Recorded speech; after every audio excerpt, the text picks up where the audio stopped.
All right, let's get into it.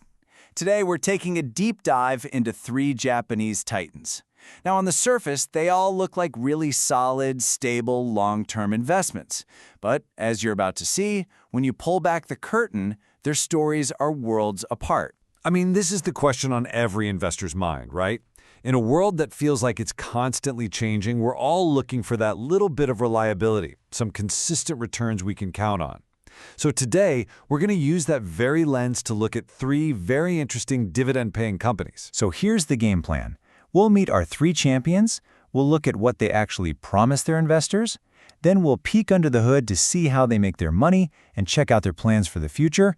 After that, we'll talk about the risks, and believe me, there are risks, before we face the big one, the investor's dilemma. Okay, let's meet our contenders. First up is Shoban, a specialist in fixing up infrastructure.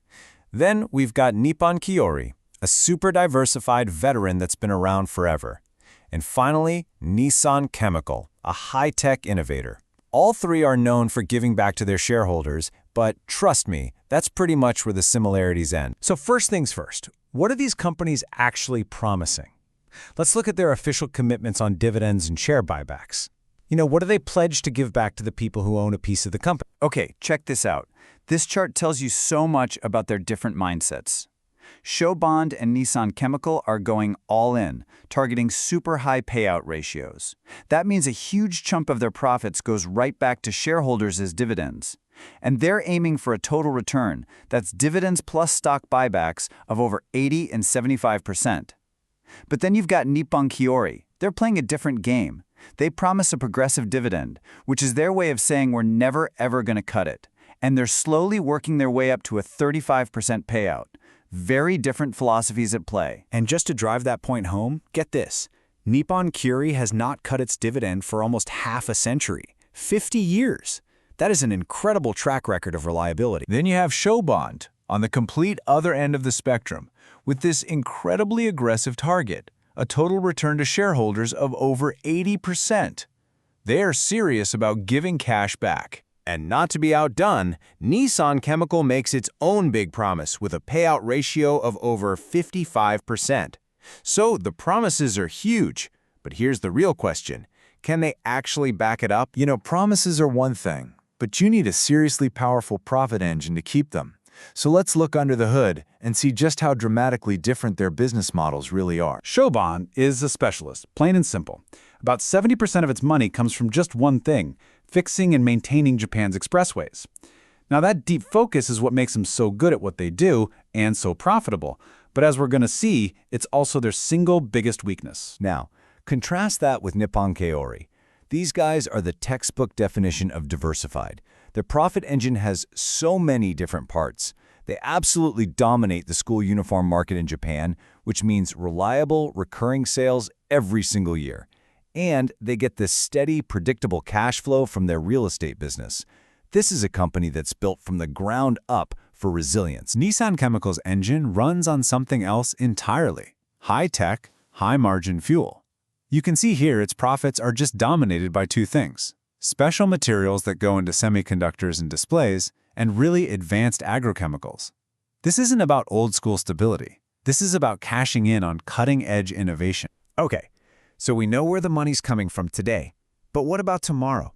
Let's take a look at their blueprints for growth and see how they plan to keep those profit engines not just humming, but roaring ahead. And no surprise, their game plans are as different as their businesses. Shoban gets that it's too focused, so it's trying to take what it knows about fixing roads and apply it to railways and ports. Nippon Kyorai is doubling down on what works, using acquisitions to grow bigger and trying to build out a new 3rd pillar of their business. And Nissan Chemical, they're all about focus, just pouring every resource they have into their most innovative, high-growth areas to create the next big thing. So far, it all sounds pretty good, right?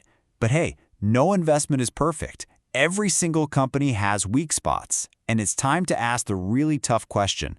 What are the cracks in the armor for our 3 titans? This table just lays it all out so clearly. For Shoban, its biggest strength, that focus on highways, is also its Achilles heel. I mean, they lost one major contract, and suddenly their whole order forecast took a nosedive. Nippon Kyorai, for all its stability, can't hide from huge economic shifts, like a weak currency messing with their bottom line. And Nissan Chemical, well, their fortune is tied directly to the boom and bust cycle of the tech world, and whether their next product is a hit or a miss. The key takeaway here isn't just that there are risks, it's that they are fundamentally different kinds of risks. So, we've looked at the promises, the profits, the plans, and the pitfalls. Now it's time to pull it all together and face that investor's dilemma. What does all this actually mean for you? And here it is, the question everybody wants the answer to. After all of this, which one's the winner? Which one should you pick? Well, as you've probably figured out by now, it's just not that simple. The real answer is that these aren't just companies. They're three totally different personalities. You've got Shoban, the specialist. Huge potential rewards, but you're betting everything on one horse. Then there's Nippon Kaori, the veteran. Incredibly stable, built to withstand anything, but probably not going to deliver explosive growth. And finally, Nissan Chemical, the innovator. Massive potential from that cutting-edge tech, but you've got to be able to stomach the wild ride of its market. And this brings us to some timeless wisdom from the guy who literally wrote the book on value investing, Benjamin Graham. He said the point isn't to avoid risk. You can't. The whole game is about managing it, understanding it, choosing which risks you are willing to take. And each of these companies asks you to accept a completely different type of risk for a completely different type of reward. So we'll leave you with this final thought. What's more important to you? Is it the proven 50-year track record of the veteran? Is it the focused, high-return, high-risk strategy of the specialist? Or are you willing to bet on the massive but uncertain potential of the innovator? The best investment here depends completely on how you answer that question. Thanks for joining us on The Explainer.